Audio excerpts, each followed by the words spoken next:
যে কোনো বান্দা যখন সেজদা করে তো আল্লাহ তাআলা তার পিঠে মাথায় এভাবে হাত বুলায় দেয়, আদর করে। আল্লাহ আদর করে, আল্লাহর কুদরতি পায়ে সেজদা দেয়, মালিক তখন আদর করে দেয়, পিঠে মাথায় হাত বুলায় দেয়। আল্লাহ ডেকে বলে, আনিস আমারে সেজদা করছো না, ইরফা রাসা, উঠাও, মাথা উঠাও, ওঠো, বসো বসো।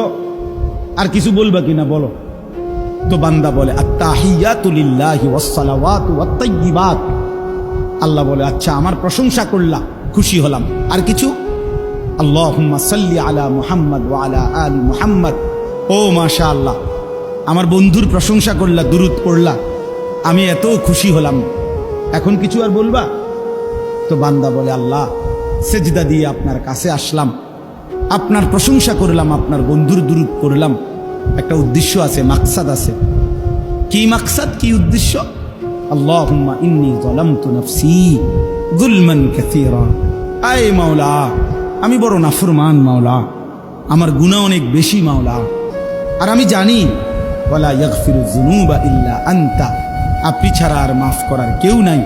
এই জন্য আপনার এত কাছে আসলাম, আপনার স্পর্শ পেলাম, আপনার বড় আকরাব ঘনিষ্ঠ হলাম। উদ্দেশ্য হলো ফাগফিরলি মাগফিরাতাম মিন ইনদিক, আপনার পক্ষ থেকে আমারে ক্ষমা করে দেন, ওয়ারহামনি, আমার একটু দয়া করে দেন, ইন্নাকা আনতাল গফুরুর রহিম, আপনি মাফ করবেন না কা? আপনি তো ক্ষমাশীল, আপনি দয়া করবেন না কেন? আপনি তো রহিম, দয়াবান। আল্লাহ বলে, কস কি রে বান্দা, এত আদর করে বললে মাফ না করি কেন?